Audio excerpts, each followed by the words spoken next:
बहुत स्वागत और अभिनंदन।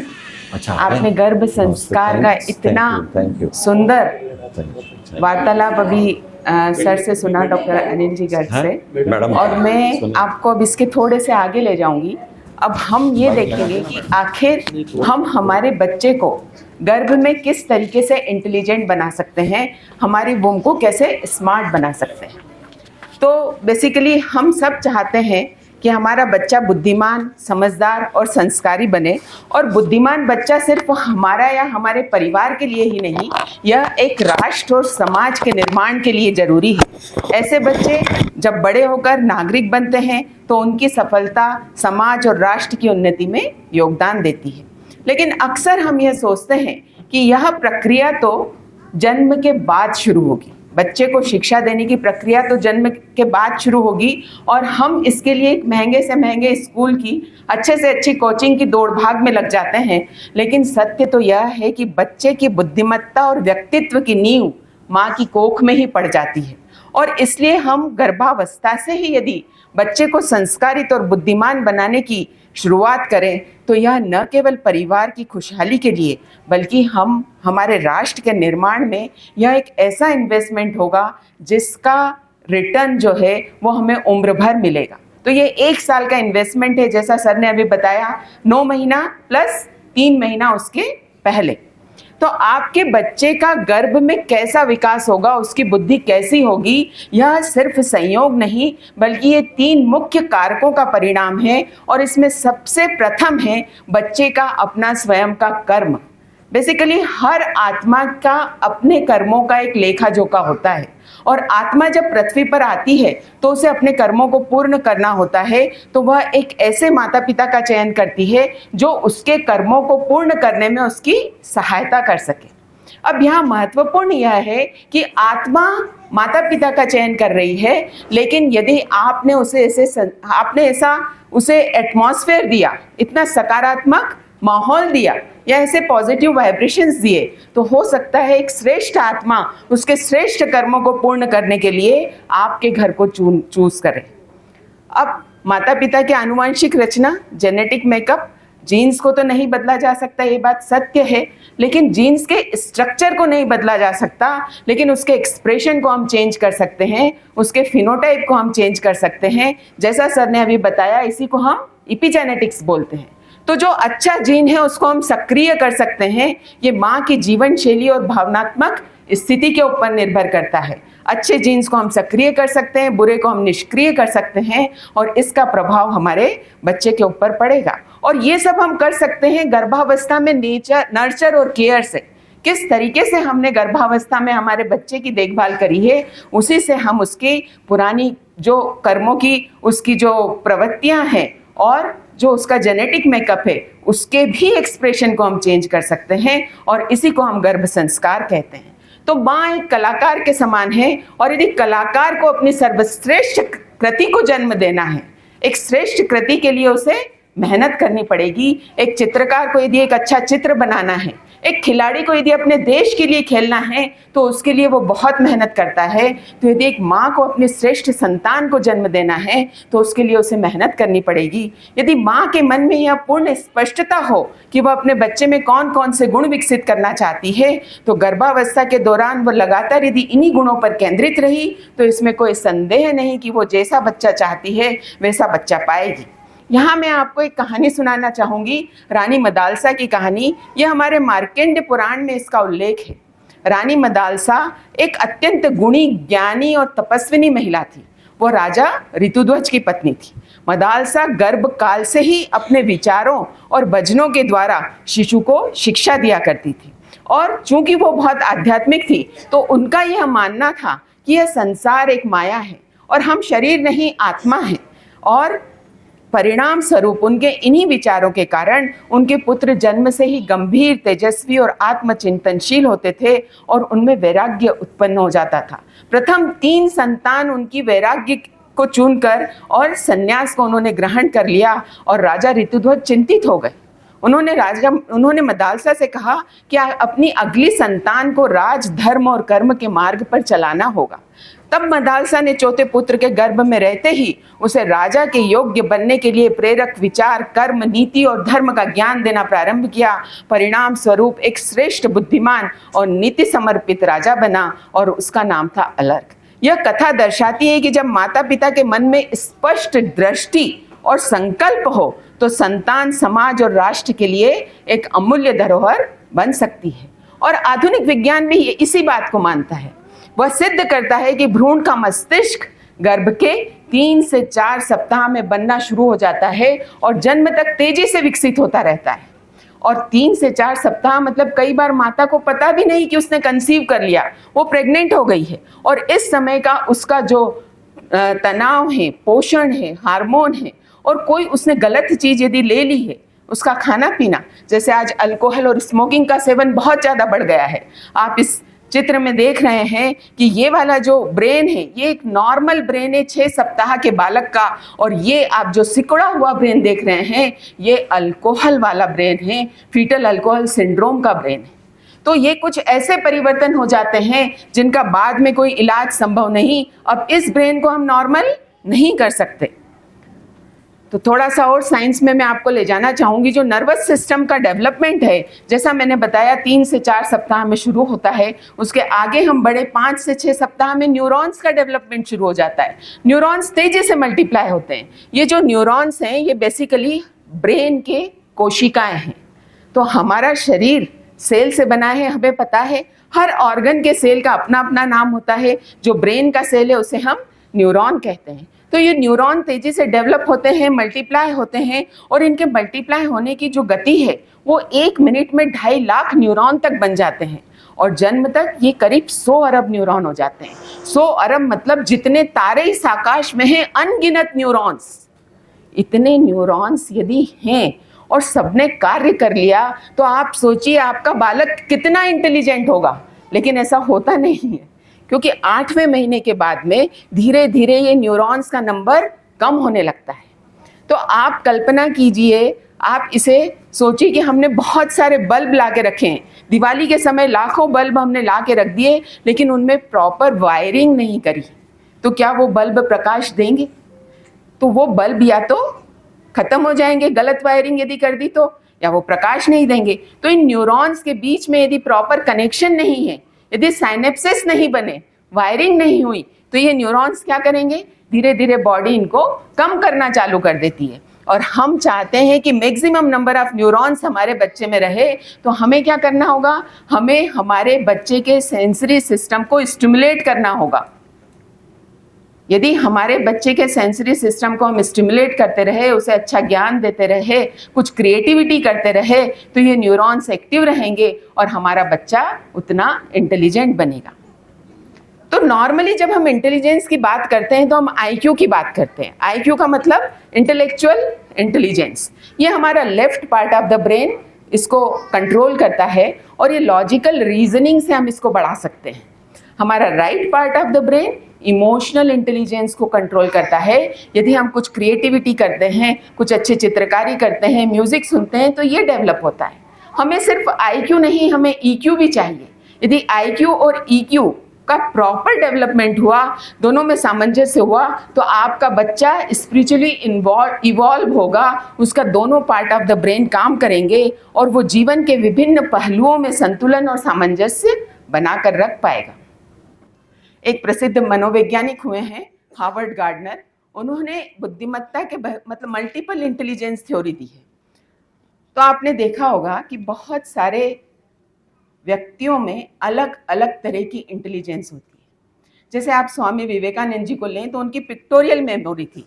कौन सी किताब में कौन से पृष्ठ पर कौन सा शब्द लिखा है, ये उन्हें याद रहता था। तो इसी तरीके से अष्टावक्र को यदि देखें तो उन्होंने महागीता राजा जनक को सुनाई थी। तो उनका जो लिंग्विस्टिक मतलब उनका जो साहित्यिक और लॉजिकल रीजनिंग थी वो बहुत डेवलप थी। तो आखिर हम इस तरीके की बुद्धिमत्ताओं को गर्भ में कैसे विकसित कर सकते हैं, आज सबसे बड़ा प्रश्न तो ये है। और इसके लिए मैं चाहूंगी कि आप कल्पना करें कि आपका बच्चा एक कंप्यूटर की तरह है। एक कंप्यूटर जिसका एक हार्डवेयर है और एक सॉफ्टवेयर है। यदि प्रॉपर फंक्शनिंग करनी है तो दोनों का हेल्दी होना जरूरी है। तो हमारा जो हार्डवेयर है, हमारा शरीर, वो पंच महाभूतों से बना है, आकाश, वायु, अग्नि, जल और पृथ्वी। और हमारा सॉफ्टवेयर, हमारी बुद्धि, हमारी सोचने समझने की क्षमता। तो हार्डवेयर को यदि मजबूत करना है तो गर्भावस्था में माँ को इन पांचों तत्वों का संतुलन बना के रखना होगा। पौष्टिक आहार, दिनचर्या, पर्याप्त जल, भावनात्मक मधुरता, सुपाच्य भोजन और प्राणायाम, ताजी हवा, मंत्र, संगीत, ध्यान, इन सब के द्वारा हम हमारे पांचों तत्वों को बैलेंस कर सकते हैं।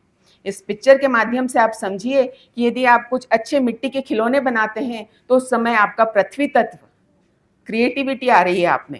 आप ध्यान कर रहे हैं, अच्छे वातावरण में वायु तत्व आपका संतुलित हो रहा है, आकाश तत्व संतुलित हो रहा है। सूर्य की प्रकाश में यदि आप वॉकिंग कर रहे हैं तो आपका अग्नि तत्व। तो सूर्य को अर्घ्य देना, सूर्य को जल देना तो एक ऐसी क्रिया है कि जिसमें आपके पांचों तत्व बैलेंस होते हैं। सूर्य मतलब अग्नि, और जल तो आप दे ही रहे हैं, खुली आकाश में, खुले वातावरण में दे रहे हैं, पृथ्वी के ऊपर दे रहे हैं, तो इसमें पांचों तत्व बैलेंस होते हैं। सूर्य को अर्घ्य देते समय आप पॉजिटिव अफर्मेशन के साथ सूर्य देवता से प्रार्थना करिए कि हे सूर्य देवता, जैसे आप इस पूरी पृथ्वी को चला रहे हैं, रोशनी दे रहे हैं, ऊर्जा दे रहे हैं, मेरे पुत्र में, मेरी पुत्री में भी आप उतनी ही ऊर्जा, उतनी ही एनर्जी दें। अब सॉफ्टवेयर की यदि हम बात करें तो हम चाहेंगे कि हमारा बच्चे का होलिस्टिक डेवलपमेंट हो, तो कुछ क्वालिटीज तो हमें हर बच्चे में चाहिए। तो उसकी अब हम एक एक करके बात करते हैं। तो प्रथम है शारीरिक स्वास्थ्य या फिजिकल डेवलपमेंट, जिसको मैंने अभी अभी आपको बताया कि यदि आप पांच तत्व को संतुलित रखते हैं तो बच्चे का शरीर मजबूत, एनर्जी से भरपूर और उसकी इम्यूनिटी अच्छी रहेगी। इसके लिए आपको सात्विक आहार कर लेना है। सात्विक आहार शिशु को आवश्यक पोषण देता है, ऊर्जा देता है, उसकी रोग प्रतिरोधक क्षमता बढ़ाता है। योग और प्राणायाम माँ का तनाव और चिंता कम करती है। सर ने अभी उसका पूरा डिटेल साइंटिफिक बेसिस बताया। श्वसन और रक्त संचार बेहतर होने से ऑक्सीजन और पोषण शिशु तक अधिक मात्रा में पहुंचता है और इससे शिशु का प्रॉपर डेवलपमेंट होता है। इसके लिए हमारी दिनचर्या भी बहुत जरूरी है। हमें ये समझना है कि हमारी बॉडी एक मिनिएचर यूनिवर्स की तरह है, जो बाहर हो रहा है वही अंदर हो रहा है। तो जैसे दिन और रात का निर्धारण सूर्य के प्रकाश से होता है, उसी प्रकार हमारे शरीर के अंदर की आंतरिक घड़ी भी सूर्य के प्रकाश से नियंत्रित होती है और इसे हम सर्केडियन रिदम कहते हैं। यदि हमने हमारी दिनचर्या को सर्केडियन रिदम के अनुरूप रखा तो यह शिशु के विकास और संपूर्ण स्वास्थ्य पर सकारात्मक असर डालती है। तो आज लेकिन बहुत ज़्यादा समस्या है इस चीज़ की। बच्चे लेट नाइट तक जगते हैं और बोलते हैं हम सुबह, हमने हमारा जो काम सुबह करना था हम रात को कर लेंगे। ऐसा करने से हमारी सर्केडियन रिदम डिस्टर्ब होती है, हमारा हार्मोनल इम्बैलेंस होता है और इसलिए आज हार्मोन्स की समस्या इतनी ज़्यादा हो रही है। तो सुबह प्रकाश की वृद्धि के साथ जब कॉर्टिसोल का लेवल बढ़ता है तब आपको एनर्जी मिलती है, आपको उस समय उठना चाहिए। दोपहर में आपका अग्नि तत्व बहुत एक्टिव रहता है, पाचन क्षमता अच्छी रहती है, उस समय भोजन करना चाहिए। शाम के प्रकाश को कम होते होते मेलेटोनिन सिक्रीट होने लगता है, उस समय रेस्ट करने की तैयारी करनी चाहिए। और रात को सोते समय आपके शरीर की मरम्मत और विकास की प्रक्रिया होती है। तो सर्केडियन रिदम एक गर्भिणी को तो कम से कम बहुत ध्यान रखना है। अब यदि हम बौद्धिक विकास चाहते हैं हमारे बच्चे का, जिसमें उसकी जिज्ञासा, तार्किक सोच और समस्या समाधान की योग्यता हो, तो हमें अच्छे शास्त्र, प्रेरक साहित्य पढ़ना चाहिए। इस दौरान अपनी लॉजिकल रीजनिंग को बढ़ाने के लिए आप किसी अच्छे गुरु के साथ में या किसी दार्शनिक के साथ में डिस्कशन भी कर सकते हैं। और कुछ बुनियादी गणनाएं, पजल्स और खेल भी बच्चे के लॉजिकल रीजनिंग को बढ़ाती हैं। तो कुछ ब्रेन जिम एक्सरसाइजेस हैं, यदि माता इनका प्रयोग करें तो इसमें बच्चे के विकास के ऊपर प्रभाव आएगा। तो कुछ भारतीय ऐसे खेल हमारे होते थे पहले, जिन्हें आज हम भूल गए हैं। तो यदि हम लूडो खेलेंगे तो लूडो हमारे मेंटल कॉन्सेंट्रेशन को, स्ट्रेटेजी मेकिंग को, कब कौन सी गोटी चलनी है, कितने घर चलनी है, कैसे अपने को सामने वाले को मात देनी है। इसी तरीके से चेस एक्सीलेंट गेम है मेंटल स्किल को बढ़ाने के लिए। ये ब्रेन के फंक्शन को शार्प करता है, प्रॉब्लम सॉल्विंग को इम्प्रूव करता है, रीजनिंग एबिलिटी को बढ़ाता है। इसी तरीके से नंबर गेम है, मेमोरी गेम है, ये मेमोरी कैपेसिटी बढ़ाते हैं ब्रेन की। और कार्ड से पहले हम घर बनाया करते थे, तो ये हमारी बैलेंस, मेंटल बैलेंस को इम्प्रूव करते हैं। इसी तरीके से जो कुछ एक्सरसाइजेस है जैसे क्रॉस लेटरल मूवमेंट, तो आपके राइट हैंड से आपको लेफ्ट फुट को पकड़ना है एंड वाइस वर्सा करना है। तो जब आप राइट और लेफ्ट का ये कनेक्शन करते हैं, जो दोनों पार्ट ऑफ द ब्रेन है राइट और लेफ्ट, उसमें सामंजस्य बढ़ता है। इसी तरीके से स्माइली, यदि हम कितने भी टेंशन में हों, यदि हम स्माइल करेंगे तो हमारे मन के भाव चेंज हो जाएंगे। तो ये हमको करना चाहिए। Forward backward movement again brain के सेल्स के बीच में ये कनेक्शंस को इम्प्रूव करता है। ईयर को पकड़ के यदि हम रोटेट करते हैं तो उस समय हमारे ब्रेन को रिलैक्सेशन होता है। आई रोटेशन करने से कोऑर्डिनेशन बढ़ता है ब्रेन का और आँखों का, और हमारे विज़न इम्प्रूव होती है। अब यदि आपने अपने बच्चे में बहुत अच्छा शारीरिक क्षमता दे दी, उसमें बहुत अच्छा आईक्यू भी आ गया, मतलब वो बहुत इंटेलिजेंट है, बहुत शारीरिक रूप से स्ट्रांग है, लेकिन उसमें यदि इमोशनल स्टेबिलिटी नहीं है तो ये बहुत डेंजरस हो जाएगा। या तो वो कहीं किसी डिस्ट्रक्शन में लग जाएगा या फिर वो एंग्जाइटी या डिप्रेशन में चले जाएगा। यदि सेल्फ अवेयरनेस, सेल्फ रेगुलेशन नहीं है, सहानुभूति नहीं, उसमें धैर्य नहीं, क्रोध पर नियंत्रण नहीं, तो ये चीज़ें खतरनाक हो सकती है। इसलिए इमोशनल इंटेलिजेंस भी इक्वली इम्पॉर्टेंट है। और इसके लिए आप कर सकते हैं पॉजिटिव अफर्मेशन। पॉजिटिव अफर्मेशन का बहुत बड़ा रोल होता है। ये माँ के तनाव और चिंता को कम करता है। सकारात्मक भावनाएं गर्भस्थ शिशु तक पहुँचती है, और इसके लिए आप वुम टॉकिंग कर सकते हैं। आप बच्चे से बोल सकते हैं कि बच्चे तुम बहुत प्यारे हो, तुम बहुत बुद्धिमान और स्वस्थ हो, और हम तुम्हारा बेसब्री से इंतजार कर रहे हैं। मैं शांत हूँ, मेरा बच्चा सुरक्षित है। जब आप इस तरीके से पॉजिटिव अफर्मेशन से बच्चे के साथ बात करते हैं तो भविष्य में अवसाद या असुरक्षा की भावना बच्चे में कम होती है। माइंडफुलनेस अभी आपने सर से सुना, माइंडफुलनेस बहुत इंपॉर्टेंट है, वो भी आप कर सकते हैं। और फोर्थ जो गुण अब चाहते हैं हम, शारीरिक फिजिकल डेवलपमेंट अच्छा हुआ, आईक्यू हुआ, इमोशनल स्टेबिलिटी आई, अब सोशल वैल्यूज़। सोशल वैल्यूज़ आज के समय में बहुत ज़्यादा कमी होती जा रही है जिसकी, और उसका कारण है न्यूक्लियर फैमिलीज़। न्यूक्लियर फैमिली होने की वजह से जो प्रेग्नेंट फीमेल है वो आधे काफ़ी समय अकेले रहती है, उसका किसी से इंटरेक्शन नहीं होता, और फिर उसके पास एक ही चीज़ बचती है, फ़ोन या डिजिटल मीडिया, टीवी देखना, और उससे बहुत नकारात्मकता आज आती जा रही है। तो माता पिता का आचरण और घर का वातावरण ऐसा हो जिसमें उससे बच्चे में सहयोग, करुणा, सेवा भावना और विनम्रता की भावना आए। इस समय परिवार का भी कर्तव्य है कि वो प्रेग्नेंट महिला का ध्यान रखे। माँ के द्वारा गर्भावस्था के दौरान परिवार और मित्रों के साथ अच्छे संबंध बना के रखना बच्चे में इमोशनल और सोशल वैल्यूज़ को डेवलप होने में मदद देता है।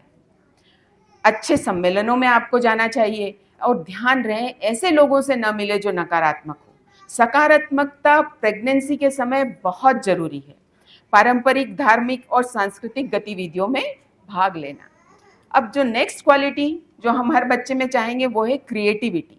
तो क्रिएटिविटी के लिए संगीत, चित्रकला गर्भ में पल रहे शिशु के हृदय में कलात्मकता को जन्म देती है। इस दौरान मिट्टी के खिलौने बनाना, पत्थर से कुछ आकृतियाँ बनाना, पजल्स खेलना, ये सबसे बच्चे की कलात्मक शक्ति बढ़ती है। नैतिकता, सत्य, ईमानदारी, न्यायप्रियता और अहिंसा के लिए आप योग ध्यान कर सकते हैं। मानसिक शांति के उपायों का पालन कर सकते हैं। आध्यात्मिक पुस्तकें पढ़ना, महापुरुषों की जीवनियाँ पढ़ना इस समय अच्छा होता है। रामायण, भगवद गीता जैसे शास्त्रों का अध्ययन, संस्कृत मंत्रों के जप और ध्यान व शांतिपूर्ण वातावरण में हमें अपने आध्यात्मिक विकास के लिए, बच्चे के आध्यात्मिक विकास के लिए रहना चाहिए। तो ये कुछ ऐसी कॉमन क्वालिटीज़ थी जो एक होलिस्टिक डेवलपमेंट के लिए हर बच्चे में होना चाहिए। लेकिन यदि आप कोई पर्टिकुलर क्वालिटी चाहते हैं तो आपको ये समझना होगा, पहले से क्लियर होना चाहिए कि आखिर आप कैसा बच्चा चाहते हैं। बहुत कम माता पिता गहराई से सोचते हैं कि उन्हें बच्चे में वास्तव में कौन सी क्षमताएं चाहिए, कौन से मूल्य और बुद्धिमत्ता विकसित करनी है। और हम सब जानते हैं कि यदि हमें अपनी अंतिम मंजिल का पता न हो तो हम कभी भी सही दिशा में यात्रा नहीं कर सकते। और यह सिद्धांत यहाँ भी लागू होता है। जितनी अधिक स्पष्टता हमारे मन में होगी कि हम अपने बच्चे में कौन से गुण डेवलप करना चाहते हैं, उतने ही करीब हम पहुँच पाएंगे अपने सपनों के बच्चे को गढ़ने में। तो यदि आप चाहते हैं कि आपका बच्चा मोदी जी जैसा लीडर बने या रविंद्रनाथ टैगोर जैसा कवि बने या महादेवी वर्मा बने, तो आपके बच्चे में भाषाई इंटेलिजेंस, लिंग्विस्टिक इंटेलिजेंस होना चाहिए। साथ में जो उसकी डीलिंग है पर्सन्स के साथ, इंटरपर्सनल इंटेलिजेंस होना चाहिए। तो he must be word smart and people smart. तो इसके लिए आपको क्या करना है, आप गर्भ में बच्चे को अच्छी कहानियां, गीतों से अवगत कराएं। गर्भावस्था के दौरान पॉजिटिव बातें तो हमें करनी ही हैं, और गर्भावस्था के दौरान माँ कोई नई भाषा भी सीख सकती है, और इसके लिए संस्कृत सबसे उपयुक्त भाषा है, क्योंकि बहुत सारे शोध यह बताते हैं कि संस्कृत से मस्तिष्क का विकास होता है, याददाश्त बढ़ती है और बुद्धि कुशाग्र होती है। तो एक साइंटिस्ट हुए हैं जेम्स हर्सल, उन्होंने एक टर्म कॉइन करी है संस्कृत इफेक्ट। उन्होंने ये ऑब्जर्व किया कि जब हम वैदिक मंत्रा चेंट करते हैं, मतलब हम वैदिक मंत्रों का श्रवण करें या उसे बोलें, तो हमारा वो part of the brain, cognitive function जिसको कंट्रोल करता है, जो लर्निंग और मेमोरी को कंट्रोल करता है, उसका साइज बढ़ जाता है। यदि हम चाहते हैं कि हमारा बच्चा म्यूजिशियन बने, तो हम गर्भावस्था के दौरान अच्छा म्यूजिक सुन सकते हैं, विशेषकर कोई शास्त्रीय संगीत या सौम्य संगीत। यदि संभव हो तो कोई इंस्ट्रूमेंट बजाना भी सीख सकते हैं। अब यहाँ यह आवश्यक नहीं कि माँ को सारा संगीत आ जाए, लेकिन संगीत को सुनना, समझना, उसके बारे में पढ़ना बच्चे के मस्तिष्क में उन विचारों को सुदृढ़ करता है।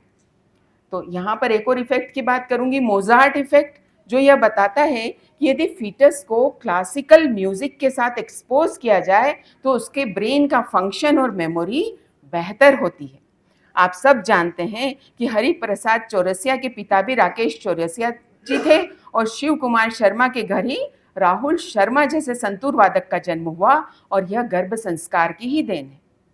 अब यदि आप चाहते हैं कि आपके घर में सचिन तेंदुलकर आ जाए, विराट कोहली आ जाए, तो आपको यह समझना है कि जिस खेल के बारे में आप चाहते हैं हमारा बच्चा प्लेयर बने, आप उसके बारे में पढ़ें, उन खिलाड़ियों की जीवनियाँ पढ़ें, तो बच्चे में उस खेल के प्रति जिज्ञासा और रुचि डेवलप होगी। आपका बच्चा दूसरों से एक कदम आगे होगा।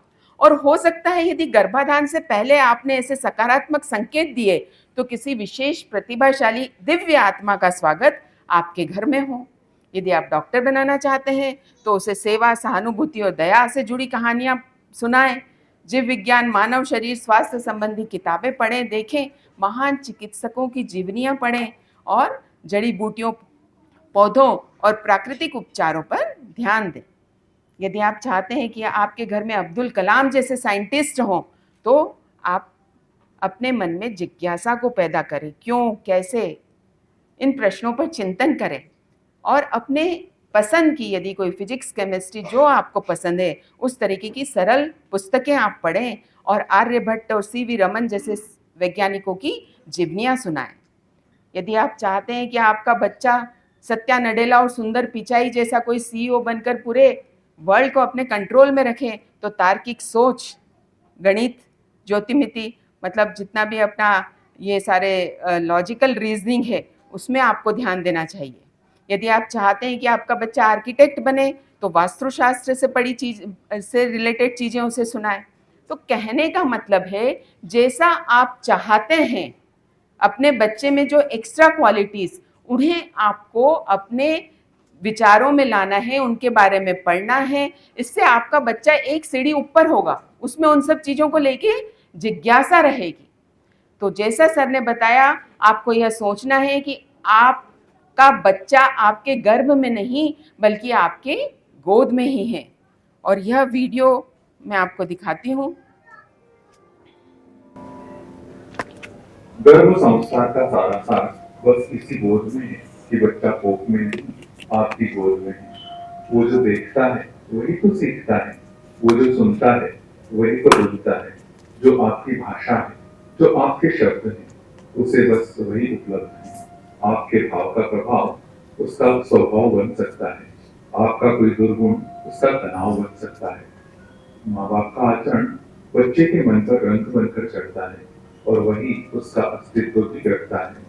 गर्भ में पल रहा बच्चा एक कच्चा घड़ा है, उसे सही आकार देना ये दायित्व बहुत बड़ा है। वह हर शब्द, हर स्वर, हर आभास को अपनी स्मृति में संजोता है।